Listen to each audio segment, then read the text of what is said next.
Hello student, आज के lecture में हम लोग एक very important chapter organic chemistry का पढ़ रहे हैं, 12th क्लास ऑर्गेनिक केमिस्ट्री। और चैप्टर का नाम है haloalkanes and haloarenes. Okay, तो ज़रा हम लोग देखेंगे कि इस चैप्टर में क्या क्या दिया गया है और क्या क्या चीज़ इंपॉर्टेंट है एग्जाम के पॉइंट ऑफ व्यू से जो आते हैं, उस पर ज़रा हम लोग फोकस करेंगे। ठीक है, तो बिल्कुल ध्यान से जो है आपको वीडियो को अच्छे से देखना है, ओके, और समझना है। देखते हैं ज़रा। फर्स्ट ऑफ ऑल अगर मैं बात करूँ तो मैंने बताया कि चैप्टर का नाम है haloalkane and haloarenes. Chapter का नेम है haloalkanes and haloarenes. Okay, तो स्टूडेंट अगर मैं बात करूँ हेलो एल्केन और हेलो एरिन्स का, तो हेलो एल्केन और हेलो एरिन्स जो है ये दो वर्ड से मिलके कंबाइंड हुआ है, बना हुआ है हेलो एल्केन्स। तो अगर मैं जरा इस वर्ड को देखूँ जरा, हेलो एल्केन्स को अगर मैं नोटिस करूँ तो ये हेलो और एल्केन का कंबाइंड फॉर्म है। और हेलो का मतलब पीरियोडिक टेबल में एक ग्रुप है जिसका नाम होता है हेलोजन। हेलो का मतलब मैं यहाँ पर समझूंगा हेलोजन, और हेलोजन का रिप्रेजेंट करते हैं कैपिटल एक्स से। और इसके अंदर जो एलिमेंट्स हैं वो कौन कौन से हैं? वो एलिमेंट्स हैं आपके फ्लोरीन, क्लोरीन, ब्रोमीन और आयोडीन और स्टेटिन। इनको समझना है कि फ्लोरीन, क्लोरीन, ब्रोमीन, आयोडीन और स्टेटिन, इसमें से कोई भी अगर एलिमेंट अगर आता है तो क्या बोलोगे उसको आप? हेलोजन से उसको हमको नोट करना है। तो ये हो जाएगा फ्लोरीन, क्लोरीन, ब्रोमीन, आयोडीन। ठीक है, तो हेलो का मतलब होता है हेलोजन इस वर्ड के लिए। और एल्केन्स का मतलब जो होता है, आई कैन राइट, एल्केन का मतलब होता है RH। एल्केन को हम अगर बात करें ऐसे भी लिख सकते हैं फार्मूला में CnH2n+2, जिसमें n क्या होता है? n होता है नंबर ऑफ कार्बन एटम। ठीक है, तो मैं अगर कुछ फार्मूला बनाना चाहूँ तो आई कैन राइट, अगर n की वैल्यू मैंने अगर 1 ले लिया तो मुझे मिलेगा C1H2 × 1+2 मतलब C1NH4। CH4 इसका नाम होता है मीथेन। ठीक है, ऐसे मैंने अगर n की वैल्यू 2 पुट कर दी तो आपको मिलेगा C2H6। अगर मैंने n की वैल्यू 3 पुट कर दी तो हमें मिलेगा C3H8 मिलेगा। ठीक है, इस तरह से मैंने क्या किया, एल्केन मैंने बना लिया। और एल्केन में मैंने क्या देखा कि एल्केन में जो कार्बन होते हैं उनके 4 बॉन्ड होते हैं। 4 बॉन्ड क्या होते हैं? बने होते हैं, फॉर्म होते हैं। तो क्या होते हैं, जब तक इसका एक वैलेंस फ्री नहीं होगा तब तक क्या कोई भी हाइड्रोजन ग्रुप यहाँ करके नहीं रख सकता है। तो हमें क्या होगा, इस RH में से एक H को रिमूव करना पड़ेगा। ठीक है ना, तो मैं इसको बोल सकता हूँ, जैसे मान लीजिए CH4 है, CH4 से अगर एक हाइड्रोजन निकल जाता है तो ये बनेगा CH3, इसका एक बॉन्ड फ्री हो गया। इस बॉन्ड में मैं लगा सकता हूँ क्या? X। तो एग्जाम्पल क्या हो जाएगा? CH3Cl, CH3Br। इस तरह से कोई भी अगर हाइड्रोजन आता है तो हम इसको हेलो एल्केन्स बोल सकते हैं। फिर से बोलेंगे, हेलो का मतलब हेलोजन है, एल्केन का मतलब it is the derivative of alkene in which one hydrogen replace by one hydrogen atom. इसको मैं अगर सिंपल लैंग्वेज वर्ड बात करूं, इसमें क्या होता है, हेलो एल्केन्स में कोई भी एल्केन से एक हाइड्रोजन रिप्लेस होगा और उसको क्या करना है, उसके साथ में आपको एक हाइड्रोजन लगा देना है। अच्छा, आगे मैं यही बोल सकता हूँ कि 1 लगा सकते हैं, 2 लगा सकते हैं, 3 लगा सकते हैं, कई बार आपको 4 लगाए हुए मिलेंगे। जैसे मान लो अगर मैं इसको बोलूँगा CH2Cl2, तो यहाँ पर क्या हुआ, 2 हाइड्रोजन रिप्लेस हुआ और 2 जो है हाइड्रोजन यहाँ पर आ गया।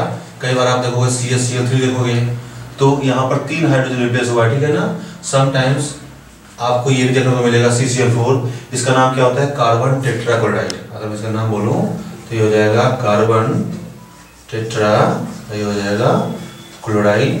ये एक इंपॉर्टेंट कंपाउंड है, इसका नाम होता है क्लोरोफॉर्म। ठीक है ना, ये NaCl में होता है और ये हो जाएगा डाइक्लोरोमीथेन। ठीक है, तो इसका कॉमन नेम भी होते हैं ऑर्गेनिक केमिस्ट्री में और आयुर्वेद भी होते हैं, दोनों को अपने को फोकस करना होता है। ठीक है ना, तो अभी मैंने क्या बताया कि हेलो एल्केन्स का मतलब मैं इसको सिंपली जो है RH का मतलब ये आपका एल्केन था। और अगर मुझे हेलो एल्केन्स को सिंपली रिप्रेजेंट करना है तो इसको मैं लिखूंगा RH। R का मतलब हो सकता है CH3, X का मतलब होगा Cl। ऐसा समझना है। यहाँ दूसरा एग्जाम्पल C2H5 और Cl भी हो सकता है। तो ये इसका है सिंपल इंट्रोडक्शन जो कि आपको समझना है। कॉमन नेम डायरेक्ट लर्न करना होता है। और IUPAC के लिए अगर मैं बात करूं तो फ्लोरीन को मैं बोलता हूं फ्लोरो, क्लोरीन को बोलेंगे क्लोरो, Br को बोलते हैं ब्रोमो और इसको हम बोलते हैं आइडो। तो इसको भी याद रखना पड़ेगा। तो आईपीसी सारे रूल बताए जाएंगे। तो कोई भी क्वेश्चन अगर आता है आईपीसी करने के लिए और केमिस्ट्री में तो रूल्स को सारे फॉलो करेंगे और आंसर बिल्कुल सही आ जाएगा। सिंपली मैंने अगर मान लो हेलोजन की मैंने बात कर ली, अब मैं जरा बात करता हूँ हेलो एरिन्स की। अगर मैंने बोला कि अब जरा मैं हेलो एरिन्स की बात करते हैं तो हेलो एरिन्स का मतलब होता है ARX। कई बार आपको ARX देखने को मिलेगा, ठीक है ना। AR का मतलब यहाँ पर होता है फिनाइल। फिनाइल का मतलब क्या होता है ये बताया जाएगा। ये बेंजीन है और बेंजीन से एक वैलेंस अगर फ्री हो गई तो इसको हम बोलते हैं फिनाइल। तो ये हो जाएगा तुम्हारा फिनाइल, यहाँ पर लगा लो X, तो ये हो जाएगा तुम्हारा हेलो एरिन्स, ठीक है। तो इसका एग्जांपल मैं अगर लिखूँ तो मैं लिख सकता हूँ क्लोरोबेंजीन। क्लोरोबेंजीन किसका एग्जांपल हो जाएगा, chlorobenzene is the example of hello arenes, ठीक है। ऐसे यहाँ पर कर सकता हूँ कि एक क्लोरीन आ जाएगा। कई बार हम ऐसे भी देख सकते हैं कि बेंजीन पे 2 क्लोरीन आ जाएगा, तो उनको जो है ना क्लासिफाइड किया गया फर्दर ये, ठीक है। तो अगर मान लो हेलो एल्केन्स और हेलोस को मैं अगर डिफाइन करना चाहूँ तो अपने को सिंपल सा RX और ARX को समझना चाहिए। और एक अगर मैं बात करूँ सिंपल डिफरेंस का, इन दोनों डिफरेंस क्या होता है, तो लॉजिकल डिफरेंस ये समझ में आएगा आपको कि अगर मान लो CH3 और Cl मैं अगर बोलूँ तो ये अपना हेलो एल्केन्स है, और अगर मैं बोलूँ C6H5 और Cl तो ये हेलो एरिन्स है। इस वाले में जो कार्बन है इसका जो हाइब्रिडेशन होता है ये होता है sp3, और इस वाले जो कार्बन है एरिन्स है इसमें कार्बन है इसका हाइब्रिडेशन हो जाएगा आपका sp2। तो ये डिफरेंस दोनों में है। इसमें बेंजीन रिंग से हाइड्रोजन हटेगा, फिनाइल बनेगा और उसमें एल्काइल बनता है।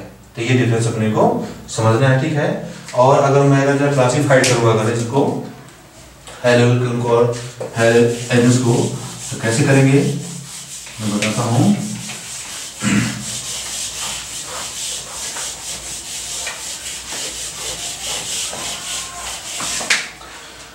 क्लासिफाइड में अगर मैं बात करूँ नंबर ऑफ हैलोजन एटम्स, अगर मैं क्लासिफाइड करूँ तो on the basis of number of halogen